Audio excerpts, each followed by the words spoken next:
Yeah, I flew in on the 29th. I left LA on the 28th. And January. Yeah, so everything was going on while I was in the air. And you know, when you're in the air, you don't get any news. So You were going to the Nile group? I was going to the Nile group. I called on my way there when I got to New York and asked if they were still having the festival because I knew they were having some things going on. And oh yeah, we're having it. There's some girls here, so okay, I'll go. And so then I got rerouted to Paris. While I was in Paris, I actually met up with the guy who works for CNN and another guy who works for the U.S. military. And they were telling me that everything was fine, that it was quiet at the time, and so they were. So I decided, okay. And then I couldn't reach the people from Nile Group, so I decided, okay, I'll go ahead and go. So then I went, and it was during that time, that Saturday night is when I guess they let the prisoners out and all the looting and everything. So you landed in the airport on Saturday? Saturday evening, like around 9:30 or so. So I had no idea what was going on. It was, you know, because you don't know, you're in the air. So right. You don't hear the news. So then, of course, we weren't supposed to leave the airport because of the curfew. So then I was able to, but they said if you get like a local hotel that you can go straight there. So I said, are you sure it's safe? Yeah, it's safe. So I'm in the van, just me and the driver, and we ended up, first we hit the army, you know, with their tank, and they stopped us, took my passport, you know, asked me some questions, handed me my passport back and said, welcome.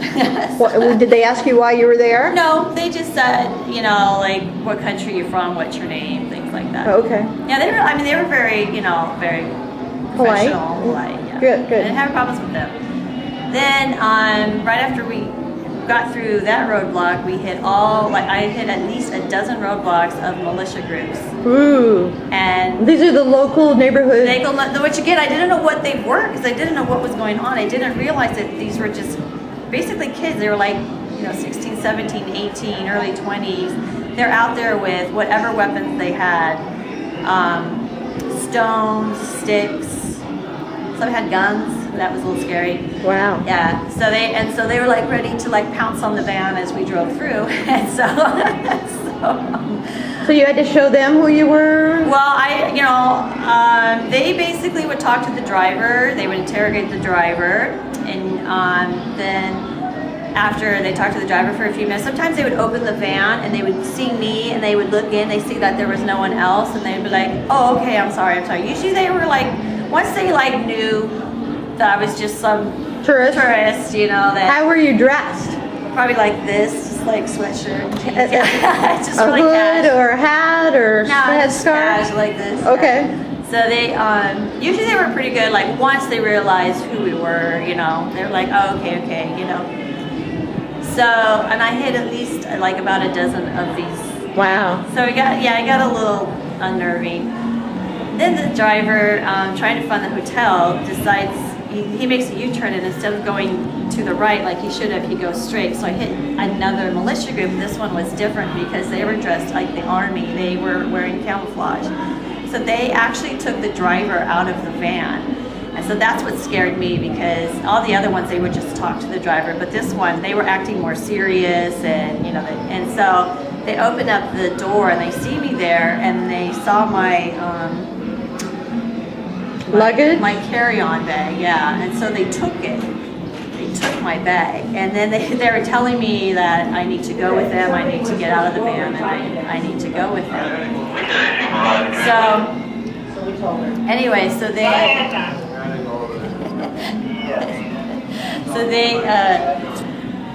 then I kept looking over, and I could see that you know, them like interrogating the driver, and then he's like, well, you know, you need to come with us, you need to come with us. And so I just put my hands up. I said, you know what, I didn't do anything to you, I didn't do anything to you. And he said, you know, you need to come. So they were really trying to get me to go with them.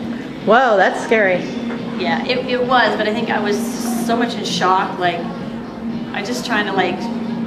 So they had your bag. So they had my bag, and then finally, and then I started grabbing my other bag, and he goes, oh, you have another bag. And then I thought, okay, you just, you know, you want to rob me or something, you know, so you want to know what was in my bag. And so again, I just didn't really answer his question. I just kept saying, hey, I didn't do anything to you, And so finally, I don't know who it was, but finally somebody came around the van and said, no, it's okay. You let him go. Right. Thank God. So then So you got your bag back, got back in the they van. put the bag back, and I got in. The driver went, and finally we made it through the roadblock, and I made it to The hotel? local hotel. So, because I couldn't go to my actual hotel for the festival because it was by Tahrir Square. So, Which is in one of the squares they were gathering in? Or? Yeah. Oh, okay. Yeah. So it was on curfew, so you weren't supposed to go into the. So you went to a closer hotel? So I went to a hotel close to the airport. Okay. Because that was supposedly okay, as far as curfew was concerned. So anyway, so I stayed there for the night, and then the next morning I had a really difficult time trying to get a taxi to my actual hotel because it was near Tahrir Square and nobody wanted to drive me there. So finally a guy who worked for the hotel drove me and this other guy from Denmark over to that side of town. And of course charged like double the original, the actual price. Right.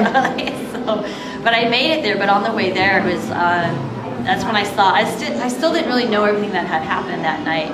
So I saw like burnt out buildings, I saw burnt out cars on the bridges, cars that were turned over used as like roadblocks on the bridges. Wow. And then if you ever go to Cairo, I go there a lot, so I'm used to the police presence, and there's police all over the streets. There's not one police at all in the streets. Wow. And then the first thing I noticed when I got to the hotel, which I'd stayed at many times before, was there was nobody standing outside.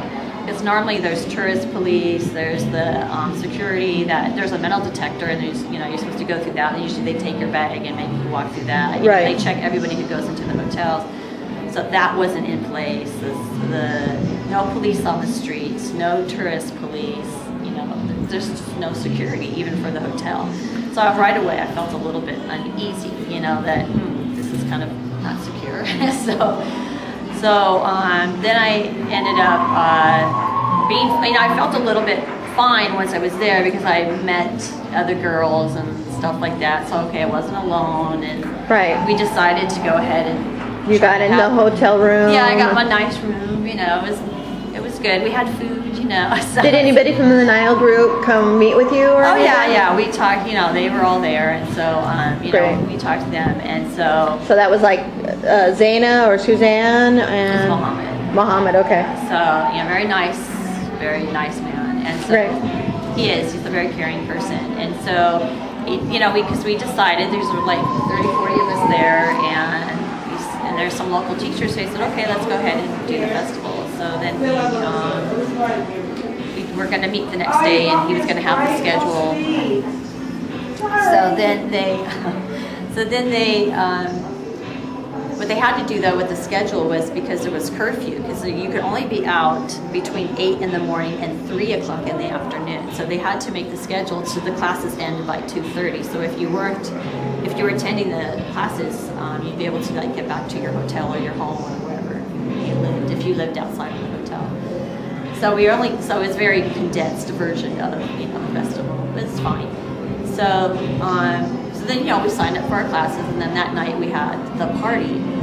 And I remember they were urging people not to film the party because they didn't want it to go on YouTube so quickly, so that they didn't want the word to get out that we were there, because there was a lot of crazy people out on the street. Even that hotel I stayed at, that Saturday night, they had turned off all the lights in the hotel. They had taken all the alcohol bottles off of the bar because they were concerned that looters were going to go in and smash everything up. So the people who work at the hotel actually had to guard the hotel because there's no security, no police, no nothing. Wow. So of course I find this out after I get there. So anyway, so that night we had the party, and of course there were people filming with their phones and things like that. So within about 12 hours time, so the next day when we actually had classes, the first real day of classes, after the last class, Mohammed had to come in and said, I'm sorry, but I've had 3 TV stations contact me, and I really don't feel it's safe for us to have this festival right now. And so he was going to accommodate us any way we needed. Like I say, he's a very, very kind, caring man. So TV stations from inside Cairo or outside? They were like from Russia, from Argentina, from Hungary, I believe. Could be wrong, but I think those were the just outside countries. So how they heard about it, no one really knows. But they suspected it was these YouTube clips coming up from on the dancers' phones? It could have been because you never know. All right. I mean, so you had one day. Somehow these people knew about it, and either way, it wasn't secure because you just didn't know what was going. I mean, strange things were happening out on the streets. So can you tell us what teachers you were there, or does that not feel safe? Well, I don't remember all the teachers, just the local teachers that live in Cairo. Local teachers in Cairo, okay. And they were all nice because they all had to spend the night at the hotel that Monday night. How about Ida Noor? Was she there? Yes, Ida was there. Ida was there. Okay, good. So they had to spend the night at the hotel because to do the show that night, there's curfew, so they couldn't go home to their families. Right. So they're sacrificing too. Right. So then so that was, you got the one day, and then did you go to the airport the next day? So let's see. So Monday night was we signed up. We had the party. Tuesday was the day we had classes, and then the next day I went to the airport, and of course I couldn't call home. I mean, I could call home, but I couldn't call the airlines there because you can't reach anybody in Cairo. And I have a lot of friends that live in Cairo. I can reach anybody on their mobile phones. I had no internet. I couldn't reach the U.S. Embassy. Wow. Yeah, and then I found out that I think they left Monday or Tuesday anyway. So I think they said all but emergency personnel. So I don't know what the emergency personnel does because no one answers their phone anyway. So then I was arranged to have a confirmed flight on Thursday morning. But I got very lucky because we couldn't leave for the airport until past curfew, like 8 o'clock morning. So I went to the airport on that Wednesday on the 2nd, and I was able to make an Air France flight to France to get out of there by at 11:30. So. Wow, what was the airport like when you got there? It was very crowded, and of course the Army, there's a big tank guarding the main road into the airport, so it really bottlenecked the traffic, as well as other roadblocks along the way. And that was one of the things I was concerned about when I was there because I kept watching the news, and I never felt so much anxiety because I was very close to the square, so I could sometimes hear the cheers and things going on. Plus, there's a helicopter that flies around like 24 hours a day, so how can you sleep with a helicopter? And right. The day that the jet flew down on the people, I don't know if that was Sunday or Monday, but I remember hearing this jet, and I'm like, what the heck is this jet doing? And then you have to go watch. Luckily, we had TV, so we got to watch the news, and so. But it was the state TV that was going on, right? No, it was Did you have? We had CNN, BBC World News. Al Jazeera? I don't know if Al Jazeera was. Okay. I don't know. Okay. Because some of them are Arabic. But you got a feel for what was going on outside. Yeah, just from hearing that, as well as hearing everybody's stories, because people coming in and out of the hotel. Like I remember the Monday, the Grand Hyatt, which is of course a big hotel in town. That's where the Hard Rock Cafe is. Where I got a picture. And I've stayed there many times. And she said there were only 5 guests in the whole hotel, so all the hotels were emptying out. Wow. So everyone was just fleeing the country. Yes. Everyone was just getting out, and so there was so at first I was like, oh, it's just a state of panic, Right. So I was just trying to not fall into that, and it's just Cairo, So you got out to France and were able to get home. I made it to France, stayed there for a night and came home, but it was. How about your friends that are in Cairo? Have you talked to them since? Yeah, and of course after I get back, then I find out the day I left, they got the internet back, of course, and then they got the phone system going. Yeah, you still works inside. Need another one. So now I'm able to talk to them and see what's going on. And So your friends that are there are dancers and costumers and musicians? some dancers and Everybody's okay? musicians. Yeah, they're all fine. Yeah. I understand that some of the shop owners have had their shops cleaned out, and musicians don't have work. Have you heard anything about that? I've heard a few stories. stories of some stores being cleaned out. I know there was a whole mall that was gutted out. Right. Yeah, I don't know which mall that was. But no personal experience with any of that? No. Okay, not for good. me, no. So how do you feel now? Will you go back?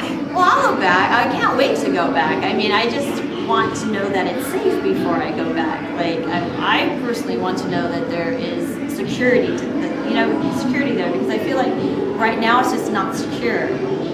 I mean, they're still having, the people are going on strike, there's still issues with flights coming in and out, there's, the banks are closed, and so far the banks have only been open very limited amount of time. They were closed the whole time I was there. Luckily, because I go to Cairo all the time, I had a lot of Egyptian money on me. So I had Egyptian money, I had a lot of cash on me, and so like, excellent. I was lucky that I was, I had cash. So a lot of the girls, they were having a lot of issue with this because you go on vacation, you don't want to carry a bunch of cash. Right. So and there was reports that all the ATM machines were cleaned out. That's not totally true, because there was an ATM machine like next to our hotel, and that actually worked up until Tuesday. People were able to get cash out of it until Tuesday. And I heard of reports throughout the city that there's a few that were still working. So people were still able to get some money out of some of the machines. Okay, good. So again, I know that there's. Well, I'm really glad to hear the degree and a little more accurate information. This presentation has been brought to you by Gilded Serpent.